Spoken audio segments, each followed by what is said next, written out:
Encre d'histoire, Plume et Voix, Alban de Maigret.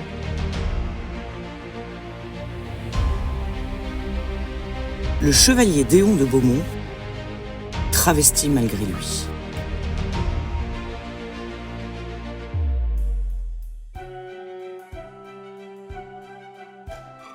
Le 5 octobre 1728, à Tonnerre, dans l'Yonne, naît le bébé de Louis et Françoise Déon de Beaumont, qu'ils baptisent étrangement Charles, Geneviève, Louise, Auguste, André, Timothée, 3 prénoms masculins et 3 féminins pour ce fils qui est né coiffé, c'est-à-dire dans sa poche amniotique, rendant son sexe invisible à la naissance. L'enfant s'avère brillant et en marge de ses études de droit, suit des cours d'escrime, d'équitation et de danse. Muni de son diplôme, Charles Geneviève devient avocat au Parlement de Paris et se fait remarquer par la publication de ses considérations historiques et politiques en 1753. Grâce à l'influence de ses nouveaux amis parisiens, il est nommé au prestigieux poste de censeur royal pour l'histoire et les belles lettres.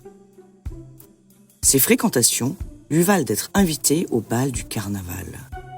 La comtesse de Rochefort propose de prêter une robe au jeune homme qui fait ses premiers pas à Versailles, déguisé en femme.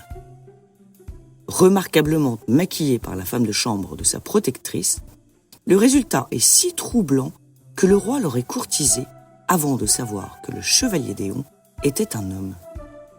Saluant cette capacité à se travestir, Louis XV et son cousin, le prince de Conti, voient en lui un candidat idéal pour le fameux et ténébreux secret du roi.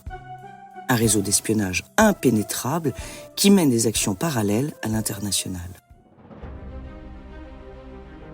En 1756, 2 grandes alliances préfigurent la guerre de 7 ans. Celle de l'Angleterre avec la Prusse et celle de l'Autriche avec la France, en proie à un conflit outre-Atlantique avec les Anglais. Louis XV désire fortement obtenir le soutien de la Russie. Sachant que le comte Alexis Bestoujev-Riomine, grand chancelier impérial, penche pour un rapprochement avec la Grande-Bretagne, il est impossible d'envoyer une délégation officielle à Saint-Pétersbourg. Le secret du roi décide d'une mission de séduction de la tsarine en la personne de Douglas Mackenzie, devant se faire passer pour un gentleman écossais en voyage d'agrément et de sa nièce, Lia de Beaumont, qui n'est autre que Charles de Beaumont. Conti a mis au point un code de vocabulaire sur l'achat de fourrures avec les agents secrets pour que la communication demeure sibylline aux éventuels indiscrets. Le renard est cher, l'hermine est en vogue, les mardes zibelines sont en baisse, chacune de ces locutions ayant un sens précis.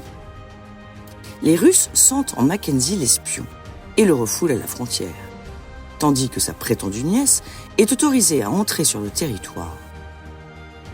Se faisant passer pour une lectrice, elle approche Élisabeth Ier et lui remet un volume de l'Esprit des lois de Montesquieu, dans laquelle est dissimulée une lettre du roi de France. La tsarine, qui, rappelons-le, doit son trône aux Français, qui auraient pu épouser Louis XV et admire la France, accepte de recevoir une dépêche de diplomates officiels.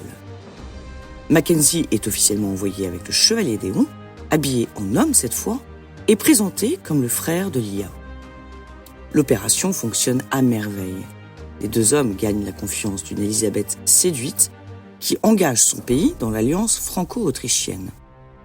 Beaumont se voit offrir une tabatière en or et une pension de 3000 livres par Louis XV en reconnaissance de ses loyaux services. Renvoyé à Saint-Pétersbourg en 1758 comme secrétaire d'ambassade, Déon de Beaumont sauve les tensions qui se sont créées entre les 2 nations et revient en France après 2 ans de vie somptueuse à la cour russe. Il est nommé capitaine des dragons et participe à certaines campagnes de la guerre de 7 ans, durant lesquelles il manifeste sa bravoure sous les ordres du comte de Breuil. Les rumeurs sur sa féminité cessent, mais pendant qu'il se bat, Élisabeth Ier se meurt et la grande Catherine, favorable aux Prussiens, monte sur le trône de Russie. La paix avec l'Angleterre devient urgente. On le missionne en Angleterre auprès du duc de Nivernais, ambassadeur à Londres, afin d'arranger le futur traité de paix. Déon fait des miracles. Adulé par la société londonienne et au mieux avec le roi George III, tantôt homme, tantôt femme, le travesti parvient à subtiliser le projet d'armistice des Anglais, permettant ainsi à la France de mieux négocier. Son retour en France est un triomphe. Ovationné, on lui remet un brevet de chevalier militaire et royal de l'ordre de Saint-Louis. Le secret du roi le renvoie outre-Manche vérifier l'état des côtes anglaises en vue d'un débarquement. Il remplace l'ambassadeur tombé malade et mène grand train avec ses 22 domestiques, ses 12 chevaux et des réceptions chaque soir. Charles fait la connaissance d'un autre chevalier célèbre et excellent escrimeur, Monsieur de Saint-Georges. À la demande du prince de Galles, les deux hommes chatouillent leurs fleurets devant la bonne société londonienne, scène qui sera immortalisée dans les gravures anglaises de l'époque. Ce moment où Déon se battait en robe aurait inspiré Saint-Georges son opéra « La fille garçon ». L'ambassade de France devient ainsi le rendez-vous incontournable du tout Londres. Cela a un coût, et l'espion, malgré l'argument du grand nombre d'accords conclus durant ces soirées fastueuses, se voit refuser leur financement par le duc de Choiseul. Endetté jusqu'au cou, Charles Geneviève ne s'entend pas avec le nouvel ambassadeur, le comte de Guerchy. Les deux hommes entrent en guerre et rédigent des pamphlets piquants dans l'esprit du siècle. On le somme de rentrer en France, mais il refuse. À Londres, les enchères montent pour savoir si le chevalier est une chevalière. Et en France, l'inquiétude se lève. Le chevalier Déon décide alors de faire chanter le roi. Il possède suffisamment de pièces compromettantes, tant militaires que personnelles, pour devenir une réelle menace. Charles gagne son procès contre Guerchy, qui est condamné, et touche à nouveau sa pension. L'hermaphrodite ne s'habille désormais plus qu'en femme. En 1773, il reçoit la visite d'un émissaire français qui répond au nom de Pierre-Augustin Caron de Beaumarchais. Je vous invite à ce sujet à écouter l'épisode 74 d'Encre d'Histoire, La folle destinée ou le visage de Beaumarchais. La mission du dramaturge est périlleuse. Négocier avec Déon de récupérer sa correspondance avec Louis XV, faisant l'objet d'un débarquement français en Angleterre, ainsi que Mémoires secrets d'une femme publique, un ouvrage rédigé par Thévenot de Morande sur les prouesses sexuelles de Madame du Barry, maîtresse du roi. L'auteur du Mariage de Figaro remet également un courrier lui ordonnant de ne plus paraître que sous les traits d'une femme.